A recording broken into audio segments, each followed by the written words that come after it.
Welcome back to my YouTube channel. आज हम करेंगे डीके गोयल क्लास 11th के अकाउंटेंसी का चैप्टर 16 जिसका नाम है डेप्रिसिएशन की इलस्ट्रेशन नंबर 12। आज बच्चों हम इलस्ट्रेशन नंबर 12 करेंगे। इलस्ट्रेशन नंबर 12 मैंने ऑलरेडी नोट कर रखी है। इलस्ट्रेशन नंबर 12 में आपको डिमिनिशिंग बैलेंस मेथड का यूज करना है। क्वेश्चन में बता रखा है Sushma limited purchase the following plant and machinery. यहाँ पे बता रखा है सुषमा लिमिटेड ने एक प्लांट एंड मशीनरी खरीदी है। तो प्लांट 1 उन्होंने खरीदा है जो कि 1 अप्रैल 2015 को 2,40,000 का खरीदा है। प्लांट 2 जो खरीदा है वो 1 जुलाई 2016 को 1,60,000 का खरीदा है। और जो प्लांट 3 खरीदा है ना वो 1 जनवरी 2018 को खरीदा है। बट यहाँ पे इम्पोर्टेंट बात क्या बता रखी है, the company made a payment for this plant in 2019 and 2020 which include interest of 8,000 and 4,000 respectively, with the total payment being 1 January 2018 को एक पेमेंट दी इन्होंने 40,000 रुपीज़। इसके बाद 1 जनवरी 2019 को पेमेंट दी 48,000 रुपीज़ की। और 1 जनवरी 2020 को भी इन्होंने पेमेंट दी है 48,000 रुपीज़ की। अब जो पेमेंट आप 1 जनवरी 2019 और 1 जनवरी 2020 को देख रहे हैं ना, इसमें ये 8,000 और 4,000 इंटरेस्ट के क्या है इंक्लूडेड है। अगर हम इंटरेस्ट की वैल्यू को टोटल ना करें तो जो टोटल वैल्यू बनती है प्लांट 3 की बच्चों 1,20,000 रुपीज़ बनती है। अगर आप 40,000, 48,000 और 44,000 को ऐड करेंगे तो 1,32,000 रुपीज़ होगा, जिसमें से आप ये इंटरेस्ट का जो अमाउंट है 12,000 रुपीज़ ये माइनस करेंगे तो एक्चुअल वैल्यू जो है प्लांट नंबर 3 की जो परचेज करा है वो 1,20,000 है एक्सक्लूडिंग इंटरेस्ट। क्योंकि जो हम कैलकुलेट करेंगे बच्चों वो एक्सक्लूडिंग इंटरेस्ट, मतलब कि इंटरेस्ट की वैल्यू को हम उसमें ऐड नहीं करेंगे। Without the value of interest हमें कैलकुलेट करना है, तो वो एक्चुअल में प्लांट 3 की जो वैल्यू लेके हम चलेंगे वो 1,20,000 रुपीज़ ही होगी। इसके बाद बता रखा है जो प्लांट 1 हमने परचेज किया था ना 1 अप्रैल 2015 को, वो हमने बेच दिया 1 जुलाई 2018 को 1,60,000 रुपीज़ में। तो अब आपको ये पता करना है कि लॉस में बेचा है कि प्रॉफिट में बेचा है। डेप्रिसिएशन हमें 10% का बता रखा है। रिप्लेनिशिंग बैलेंस मेथड का हमें यूज़ करना है। और 31 मार्च को एवरी ईयर हमारे क्या है अकाउंट क्लोज हो रहे हैं। मशीनरी अकाउंट बनाना है, मतलब प्लांट अकाउंट बनाना है आपको। प्लांट अकाउंट बनाना है 3 साल के लिए बनाना है। ईयर एंडेड 31 मार्च 2018 तक आपको जाना है। तो किस तरीके से करेंगे बच्चों आइए समझते हैं। तो सबसे पहले एक बार दोबारा मैं आपको रिकैप करा दूं क्वेश्चन में हमें क्या बताया गया है। परचेज नंबर 1 हमने करी है, प्लांट नंबर 1 हमने परचेज करा है 1 अप्रैल 2015 को जो कि 2,40,000 का है। प्लांट नंबर 2 हमने परचेज करा है 1 जुलाई 2016 को 1,60,000 रुपीज़ का। इसके बाद 1 अप्रैल 2018 को हमने जो प्लांट नंबर 1 परचेज किया था 2,40,000 रुपीज़ का, इसको हमने 1,60,000 में बेच दिया। और सेम ही डेट पे हमने प्लांट नंबर 3 परचेज किया है 1 जनवरी 2018 को ही एक और नया प्लांट परचेज करा है जो कि हमें बता रखा है क्वेश्चन में हमने उसकी वैल्यू कैलकुलेट करी है जो कि 1,20,000 रुपीज़ का है। और आगे बता रखा है आपको 10% का रेट है, डिमिनिशिंग बैलेंस मेथड का यूज करना है। और जो हमारा फाइनेंशियल ईयर एंड हो रहा है वो 31 मार्च को हो रहा है। अब मैंने वही आपको बताया था क्वेश्चन जब मैं आपको रीड कर रहा था कि प्लांट नंबर 3 की वैल्यू हमने कैसे कैलकुलेट करी। तो क्वेश्चन में देखिए बता रखा है the problem state a fresh plant was purchase on the same date 1 January 2018। Question में बता रखा है कि जो नया प्लांट है प्लांट नंबर 3 वो हमने 1 जनवरी 2018 को ही परचेज करा है जिस दिन हमने अपना पहला प्लांट बेचा है। Payment of this plant will be made in 2019 and 20 and include interest 8,000 and 4,000 respectively। जो पेमेंट है ना प्लांट नंबर 3 की वो 2019 और 2020 में हमें रिसीव हुई है, जिसमें हमें इंटरेस्ट भी बता रखा है 8,000 रुपीज़ और 4,000 रुपीज़ का हमें इंटरेस्ट के साथ वो पेमेंट रिसीव हुई है। अब यहाँ पे देखिए आगे क्या बात कर रखी है, the cost of an asset is its purchase price plus all expense necessary to bring it to its present location and condition. Here the interest component is the financial expense, not a capital expense, part of the cost। तो यहाँ पे बता रखा है जो interest की value है ना वो एक तरीके से फाइनेंसिंग एक्सपेंस है ना कि कैपिटल एक्सपेंस है। तो हम क्या करेंगे जब हम प्लांट 3 की कॉस्ट को कैलकुलेट करेंगे तो हम इंटरेस्ट की वैल्यू को क्या करेंगे डिवाइड वो माइनस कर देंगे। तो यहाँ पे बता रखा था 40,000 रुपीज़ रिसीव हुए हैं, 48,000 और 44,000 रुपीज़ हमें रिसीव हुए हैं। टोटल 1,32,000 रुपीज़ बनती थी कॉस्ट प्लांट नंबर 3 की। बट मैंने बताया कि इंटरेस्ट की वैल्यू जो है 12,000 रुपीज़ ये आपको माइनस करनी है। तो जो एक्चुअल कॉस्ट है प्लांट नंबर 3 की वो 1,20,000 रुपीज़ ही है, ये आप मान के चलिएगा। 1,32,000 नहीं लेना आपको, 1,20,000 रुपीज़ लेना है। ये एक इम्पोर्टेंट कंसेप्ट है, इसको ध्यान में रखिएगा। इसके बाद देखिए डिमिनिशिंग बैलेंस मेथड को यहाँ पे मैंने समझाया है क्योंकि इसी मेथड का हमें यूज करना है। तो depreciation is calculated at the fixed percentage on the written down value method और book value of the asset. तो देखिए यहाँ बता रखा है कि डेप्रिसिएशन हमें बता रखा है, फिक्स परसेंटेज बता रखी है जो कि 10% है, जो कि आपको हर बार की बुक वैल्यू पे कैलकुलेट करना है। जो हर ईयर की बुक वैल्यू होगी प्लांट की, उस पे आपको हर बार डेप्रिसिएशन कैलकुलेट करना है। तो the amount of depreciation decrease every year. तो इससे क्या होगा, इससे हर साल जो अमाउंट होगा ना डेप्रिसिएशन का वो कम होता जाएगा। The asset is never fully written off to zero. आगे बता रखा है, फॉर्मूला बता रखा है यहाँ पे रिटर्न डाउन वैल्यू मेथड का, जो डेप्रिसिएशन कैलकुलेट करने का। Return down value at the beginning of the year multiply rate of the depreciation. तो हम डेप्रिसिएशन पता कर लेंगे। तो ये मैंने सिंपल आपको थोड़ा डिमिनिशिंग बैलेंस मेथड को एक्सप्लेन किया है यहाँ पे। अब चलिए थोड़ी कैलकुलेशन को समझते हैं आगे। तो पहला ईयर हमारा स्टार्ट हो रहा है 1 अप्रैल 2015 से 31 मार्च 2016 तक। हमें जाना कहाँ तक है, 31 मार्च 2018 तक हमें जाना है। तो पहला साल जो हमारा फाइनेंशियल ईयर है 1 अप्रैल 2015 से 31 मार्च 2016 तक की है। तो इस साल हमने क्या किया कि प्लांट नंबर 1 हमने परचेज किया था, जिसपे क्या है फुल ईयर का डेप्रिसिएशन कैलकुलेट होगा, क्योंकि हमने प्लांट जो परचेज किया है वो 1 अप्रैल 2015 को ही किया है 2,40,000 रुपीज़ का, और 31 मार्च 2013 तक हमने इसको यूज़ किया। तो साल के एंड में इस पे डेप्रिसिएशन हम लगाएंगे 10%, जो कि बताई रखा है क्वेश्चन में।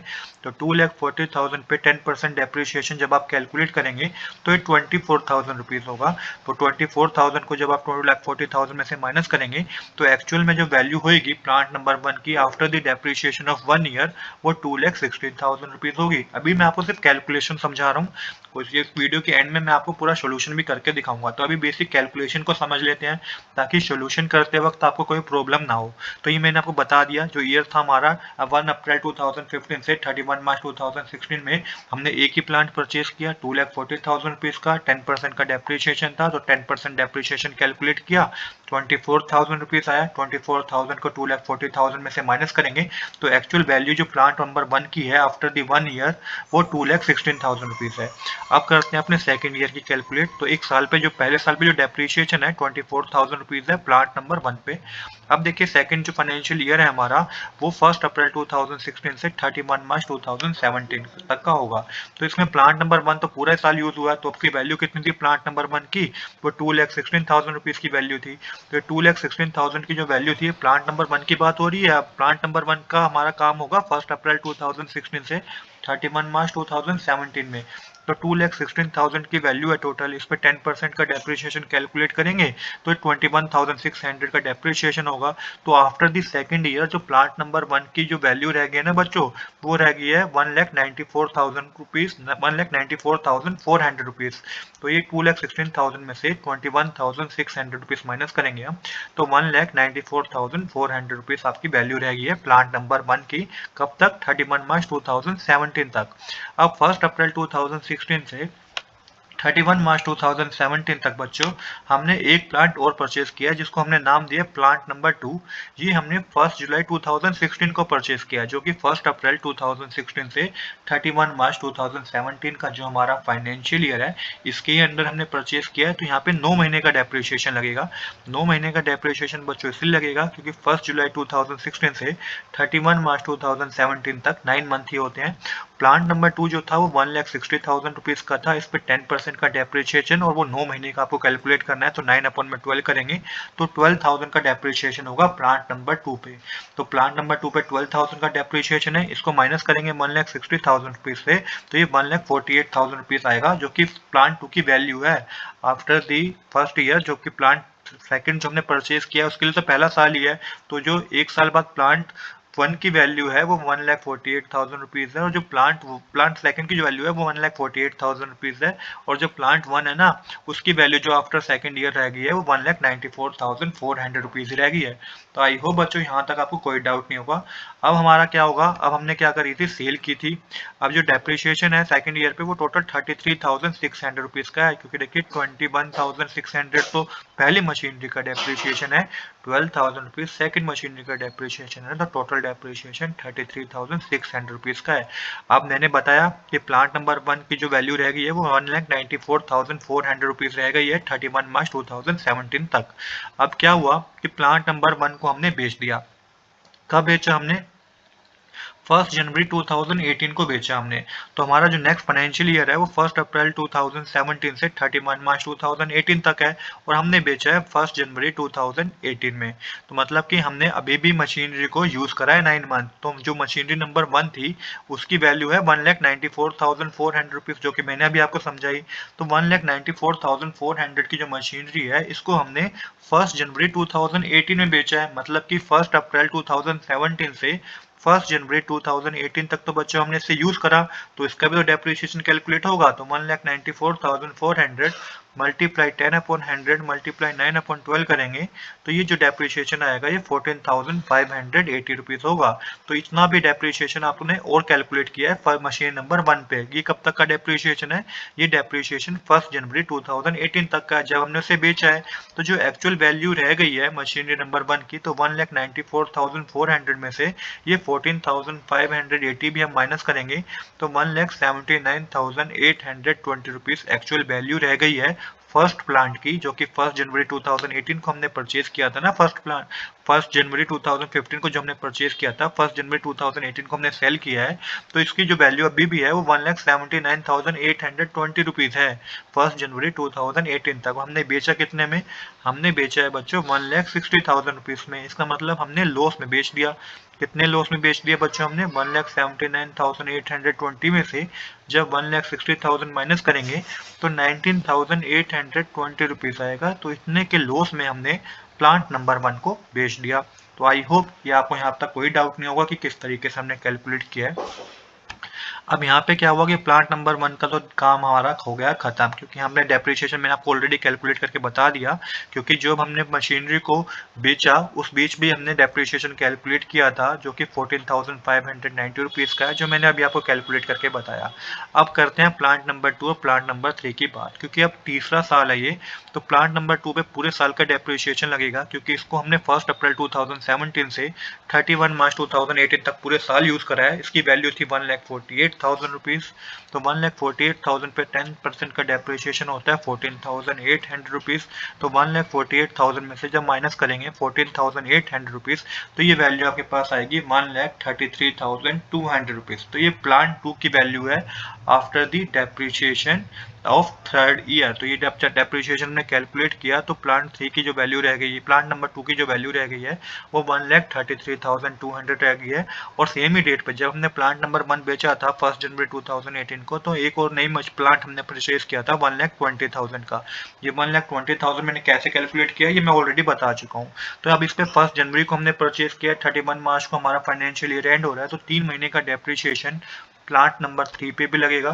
तो 1,20,000 मल्टीप्लाई 10/100 मल्टीप्लाई 3/12 करेंगे तो ये बच्चों 3,000 रुपीज आएगा। तो 1,20,000 में से 3,000 माइनस करेंगे तो 1,17,000 रुपीज की वैल्यू आएगी प्लांट नंबर 3 की।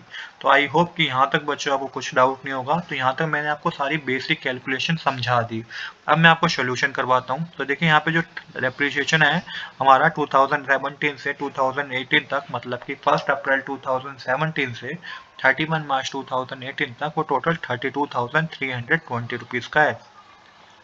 अब देखिए यहाँ पे किस तरीके से है। सबसे पहले जब आप बनाएंगे प्लांट अकाउंट, तो यहाँ पे आप डेबिट साइड मेंशन करेंगे 2015 1 अप्रैल टू बैंक अकाउंट लिख के प्लांट नंबर 1 की वैल्यू हमें जो बता रखी है 2,40,000 रुपीज है। फिर क्रेडिट साइड 31 मार्च 2016 लिख के बाय डेप्रिसिएशन अकाउंट लिखेंगे तो 24,000 का डेप्रिसिएशन है बच्चों, जो कि हमने 10% क्रेडिट से कैलकुलेट किया। फिर 31 मार्च लिख के बाय बैलेंस कैरी डाउन करेंगे तो 24,000 को 2,40,000 में से माइनस करेंगे तो 2,16,000 रुपीज आएगा, जो कि बैलेंस कैरी डाउन हुआ है।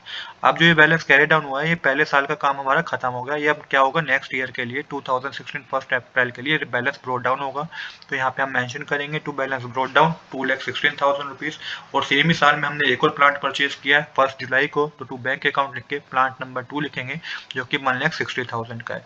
फिर 31 मार्च 2017 लिखेंगे क्रेडिट साइड डेप्रिसिएशन कैलकुलेट करेंगे तो प्लांट नंबर 1 पे जो डेप्रिसिएशन होगा वो 2,16,000 मल्टीप्लाई 10% आप करेंगे तो 21,600 होगा। और प्लांट 2 पे जो डेप्रिसिएशन होगा 1,60,000 मल्टीप्लाई 10/100 मल्टीप्लाई 9/12 करेंगे, जो कि ऑलरेडी कैलकुलेट करके दिखा चुका हूँ 12,000 रुपीज का डेप्रिसिएशन होगा। तो यहाँ पे 31 मार्च लिख के बाय बैलेंस कैरी डाउन करना है आपको। प्लांट नंबर 1 की जो वैल्यू रहेगी 21,600 को जब माइनस करेंगे 2,16,000 में से तो 1,94,400 रुपीज़ रहेगी, और 12,000 को जब 1,60,000 में से माइनस करेंगे तो 1,48,000 रुपीज़ रहेगी। तो इस तरीके से हमारा सेकेंड ईयर का भी काम यहाँ पे खत्म हो गया। अब जो बैलेंस कैरी डाउन हुआ है ये बैलेंस ब्रोट डाउन होगा 1 अप्रैल 2017 को, तो टू बैलेंस ब्रोट डाउन लिख के प्लांट नंबर 1 की वैल्यू है 1,94,400, प्लांट नंबर 2 की वैल्यू है 1,48,000 रुपीज़। अब यहाँ पे क्या है, यहाँ पे बता रखा है आप हमें कि हमने पहले प्लांट को बेच दिया है, तो यहाँ पे बता रखा है 1 जनवरी बाय बैंक अकाउंट लिख के कितने में बेचा है 1,60,000 में, ऐसा हमें क्वेश्चन बता रखा है। 1 जनवरी को लिख के आपको बाय डेप्रिसिएशन कैलकुलेट करना है प्लांट नंबर 1 पे, जो कि मैं ऑलरेडी कैलकुलेट करा के दिखा चुका हूँ, क्योंकि हमने इसको 1 अप्रैल से 1 जनवरी तक यूज़ करा है। तो 9 मंथ का हमने प्लांट 1 पे डेप्रिसिएशन और कैलकुलेट किया था, जो कि 14,580 रुपीज़ का था। अब 1 जनवरी लिख के by loss on sales account लिखेंगे, ये भी मैंने आपको कैलकुलेट करके दिखा दिया है। तो 19,820 रुपीज़ का हमें लॉस हुआ था प्लांट नंबर 1 पे। अब जब लॉस हमें पता चल गया है तो हमने क्या करा था कि सेम ही डेट पे एक नया प्लांट और परचेज किया था। तो 1 जनवरी लिख के टू बैंक अकाउंट लिख के 40,000 रुपीज़ एक मेंशन कीजिएगा, और 1 जनवरी लिख के टू क्रेडिटर अकाउंट लिख के यहाँ पे 80,000 रुपीज़ एक मेंशन कीजिएगा, क्योंकि मैंने आपको बताया था कि टोटल वैल्यू जो है प्लांट नंबर 3 की बच्चों वो 1,20,000 की है। तो इस तरीके से आपको मेंशन करना है, क्योंकि एक पेमेंट तो हमारी जो थी वो 2018 में हमें रिसीव हो गई थी, बाकी 2019 और 2020 में जो पेमेंट रिसीव हुई थी ना, वो हमने यहाँ पे टू क्रेडिटर अकाउंट लिख के 80,000 रुपीज़ लिख के मेंशन करें। फिर 31 मार्च 2018 लिखेंगे, बाय डेप्रिसिएशन अकाउंट लिखेंगे क्रेडिट साइड, तो प्लांट नंबर 2 और प्लांट नंबर 3 पे हमारा डेप्रिसिएशन कैलकुलेट होगा। प्लांट नंबर 2 की जो वैल्यू है 1,48,000 है, इस पर 10% का डेप्रिसिएशन 14,800 रुपीज़ होगा। प्लांट 3 की वैल्यू 1,20,000 है, इस पर 10% का डेप्रिसिएशन प्लस 3 मंथ पे कैलकुलेट करना है, मल्टीप्लाई 3/12 करेंगे, जो कि 3,000 रुपीज़ का हमारा डेप्रिसिएशन होगा। अब आपको 31 मार्च लिख के बाय बैलेंस कैरी डाउन लिख के प्लांट 2 की वैल्यू यहाँ पे लिखनी है, जो कि आपकी होगी 14,800 को जब 1,48,000 में से माइनस करेंगे तो 1,33,200 आएगा, और प्लांट 3 की जो वैल्यू है वो 3,000 को जब 1,20,000 में से माइनस करेंगे 1,17,000 रुपीज़ आएगा। तो इस तरीके से बच्चों ये हमारा प्लांट अकाउंट कंप्लीट हो गया है। आज के लिए इतना ही। I hope you like this video. If you like this video, please do subscribe this channel. Thanks for watching.